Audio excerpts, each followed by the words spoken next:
Hello! Magandang gabi sa inyong lahat. Welcome back. Medyo matagal akong nawala, no? Sorry, hindi ako nakakapag-upload recently. Dami lang kasing nangyayari. Tapos, factor rin yung weather. Minsan kasi pag may ride kami ng Friday, tapos umuulan, ganun, ayoko na tinatamad na ako. Takot kasi akong nagkakasakit eh. Ayoko kasi nagkakasakit ako eh. Kaya iniiwasan ko yung mga factors na pwedeng magdala sa akin dun. Apart from that, kung naalala nyo last month, sinabi ko na kakagaling ko lang from my injury. Kaya nag-focus ako sa pickleball. Ang nangyari naman, na-injure naman yung kanang tuhod ko. Wala akong ginagawang special nun wala akong ginagawang mahirap. Basically ang ginagawa ko nun, parang na-stretch out ko lang yung kanang tuhod ko na lateral movement. Tas ang sakit, parang biglang may na-pull or may napatid, ganun. Thankfully wala naman. Pero dahil nga ayoko nagkakasakit, lalo na injury, ayoko na i-injure. Lalo na pag meron akong bagay na tinatry i-practice, or may bagay ako tinatry na maging mas magaling dun sa bagay na yun, ayoko yung nadidiskaril ako. Kasi pag nadidiskaril ako, tuloy-tuloy yun eh.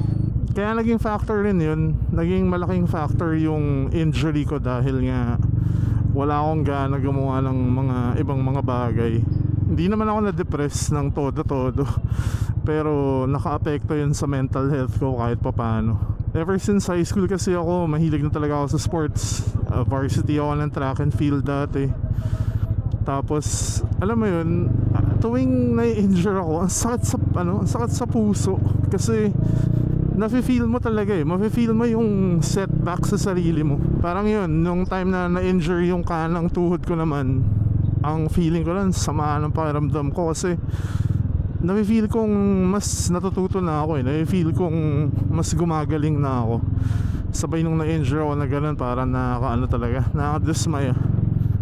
So ngayon, hindi pa ako fully magaling, pero basta naka-support naman yung tuhod ko, nagagalaw ko siya ng maayos, nagagamit ko siya ng maayos. Pero ingat-ingat pa rin, diba? Ayaw naman nating ma-re-injure yung tuhod natin ng walang katuturan. Oo nga pala, bago ko makalimutan, shout out kay Wela.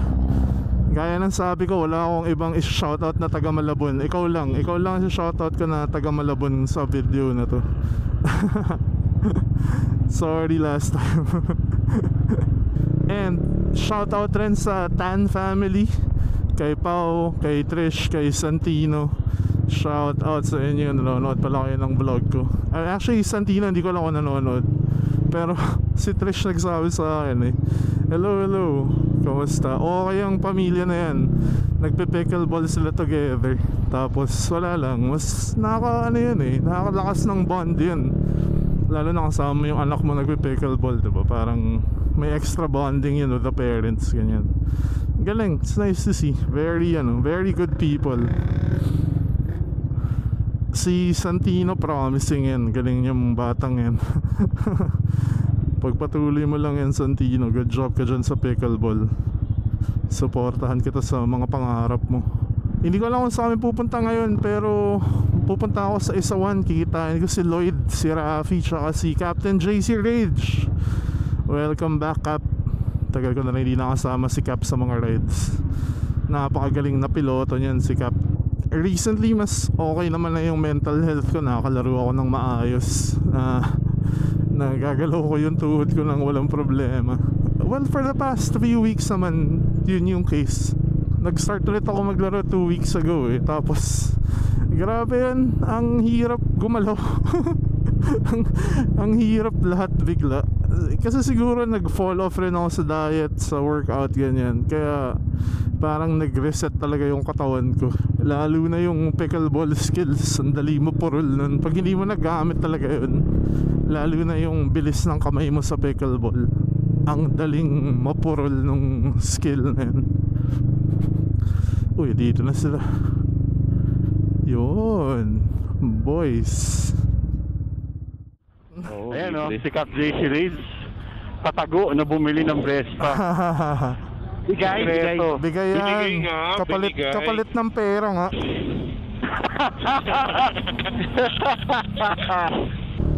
Congrats Cap JC Ray sa iyong bagong golden anniversary Vespa. Wow! Ganda. Ganyan yung kulay ng Carter namin na AUV no 80s. Kabaon din ha. Pag si Johnny una yung pintas eh.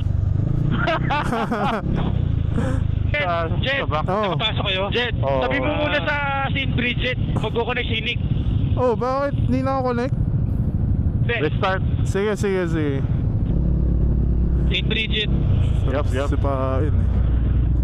Eh wala eh, nauna na si Nick eh. tayo eh. Oh, Ayaw, kasi si Nick. ayaw ni Nick, ayaw. Nagtampo na. Nagtampo ang puso. Porque binenta lang yung Edge ni Nick, puta, hindi na nagpa-connect sa Edge yung ano. Oo nga. Grabe yan. Nagtampo eh. Ayan na si Nick. Welcome Ayan Nick. na, welcome sa HD Audio.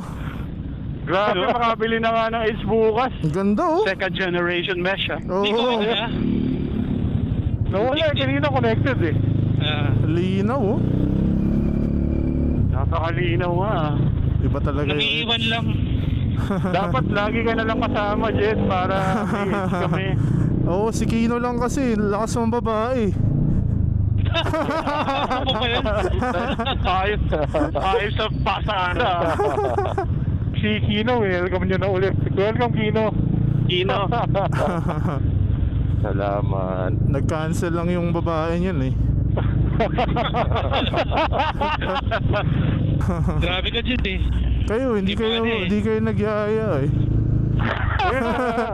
Tsaka pala si Jet, welcome natin ulit si Jet. Oo. Dito lang naman ako. Makakapanood na naman tayo ng Jet's Retort. Nakakamiss yung channel na yun eh. Isang buwan na lang videos. Naiiyak ako pag nanonood ako nun eh. Oo, nakaka-touch talaga yung mga sinasabi ni Jet eh. Dapat lang. Si Riz ba nandito? Si Riz? Nandito. Oo. Nandito. Ay shit, ba't sumama?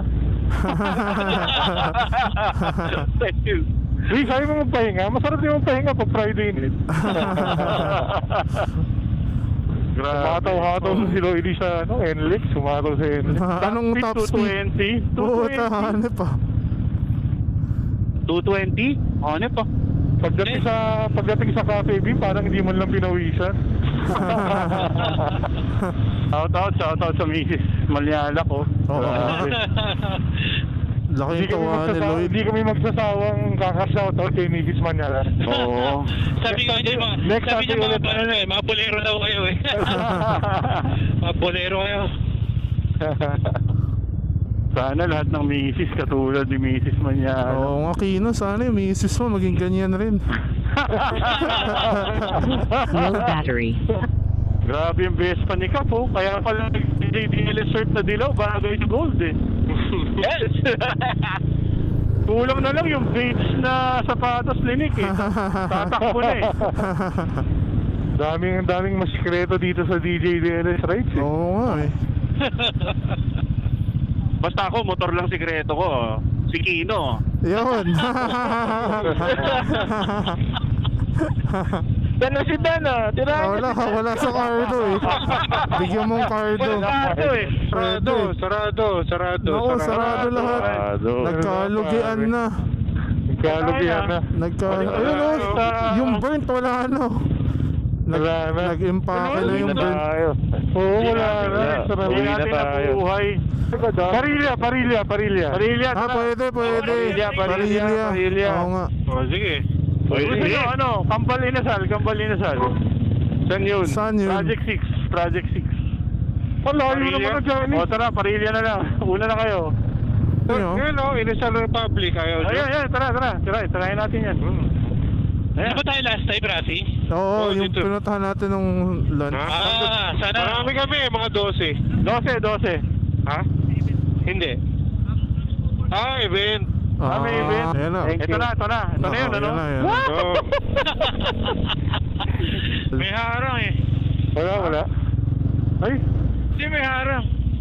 Ayan, May alis dito. Dito. Wala na, bawal na dito. Dito na lang, dito na lang. Kung ilan kasya dito. Pumayag ba? Pumayag? Wag, nandudurayan talaga. Huwag na, magulo yan. Baka mamaya, pagtripan pa yung motor natin. Tara. Oo, wag na. Dan. May drawing point dyan May? Drawing point. Saan? Yan pagkaliwa. Bago mag-pressure mode. Diyan sa may Uniqlo. Ayan o. Bago. Yan sa may Uniqlo. May pagkain ba doon? May pagkain doon? Oo, may pagkain doon. Try natin. Try natin. Brewing Point, Rafi. Hard na to pagka-U-turn. Oo, pagka-U-turn, kanan na agad. Ay, hindi ako dyan mag-U-turn. Hindi, okay lang. Maluwag. Para ako kumaliwa. Maluwag. Clear pa. Go. Pasok. Ito na. Exit sa kabila. Entrance sa kabila. Ginagawa nyo? Nagra-ride lang ba tayo? Hindi ba tayo kakain? Ito na. Boss. Si Boss Riz talaga. Nagagalit pa si Boss Riz eh. Pagdating dyan, balik tayo sa Shell. Oh, paano to? Tanong. Walang parking. Di ba tayo pwede dito? Boss, saan pwede? Brewing Point.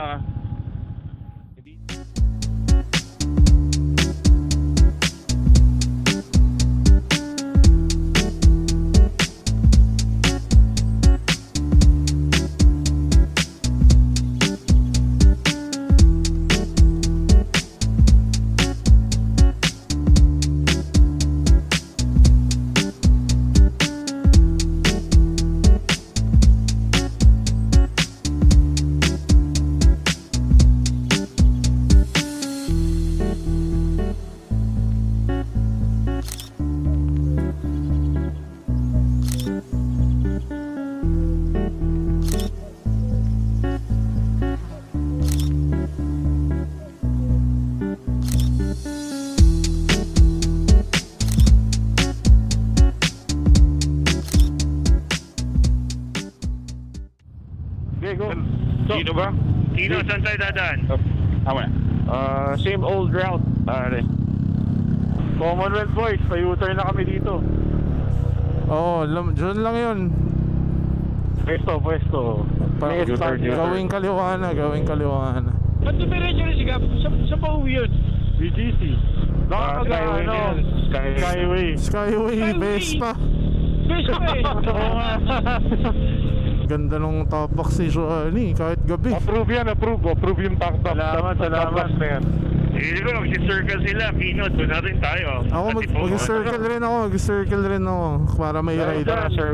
Masarap doon sa Brewing Point, ganda. Oo, panalo yung Brewing Point. Thank you very much, Chewy, sa pagtanggap sa amin. Tsaka kay Dea, yung nag-serve sa amin. Oo, good service. They are very warm. Yep, very welcoming, no? Masarap yung pagkain, panalo yung salsikaw. Oo, yung clubhouse, sarap, sulit. Yung lengua, panalo. Yung lengua, masarap yung lengua. Ano yung kay Lloyd? Hindi ko na-picturean, huwag na yun. Wala akong picture nun eh. Pares. Masarap yung Pares nila. Si Johnny ata may shoutout rin sa biggest fan niya na every week nagko-comment every video. Wow, si Joe. Si Joe pala yun, nahanip pa. Traffic. Traffic, dapat hindi na ganyan Ano? Iwas tayo? North Ave. Paano North Ave? Ba't pumunta dyan? Traffic boys. Traffic sa Quezon Ave. North Ave o East Ave? East Ave. Sorry. Pero since nandito na rin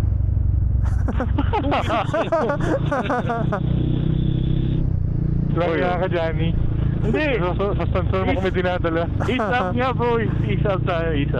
Oo, hindi, pag ganyan traffic dyan, ibig sabihin may nangyari dun sa dulo. Oo, sa ilalim yun. Hindi normal yun. Andiyan kayo, Nick, Rafi. Yup. Rafi, saan ka? Andito. Ako. Sa puso ko. Rafi, si Rafi ba yun? Si Jetjun? Oo. Thank you. Dumiretso yata si Rafi, bro. Rafi. Rafi, Wala, baka wala si Rafi. Dumiretso si Rafi. Parating nawawala si Rafi pag pauwi na kayo. Oh, kakaliwa ka dyan, Johnny. Oo, lalabas doon sa kabila. Sige. Bye bye, boys. Sige, Diretso na ako. Thank you. Bye-bye. Okay, natapos na naman ang isang Friday night to the DJ DLS boys. Saya, nakamiss rin. Grabe. Masarap yung kanina namin, Brewing Point. Grabe, okay dun. Good food, good place, good service. Yung presyo niya, okay naman. Sakto na rin kasi magkano ba? Like yung Clubhouse sandwich ko, 330 yun. Okay na siya. Okay siya for that price. Hindi ka lugi. Yung ibang food rin na na-try ko dun, sarap. Okay dun. Highly recommended yung place na yan. Sana mas maging regular na ulit ako mag-vlog. Pero dadahan-dahanin natin yun. Pa-recover pa lang tayo. Okay, hanggang dito na lang. Hanggang sa muli. Paalam.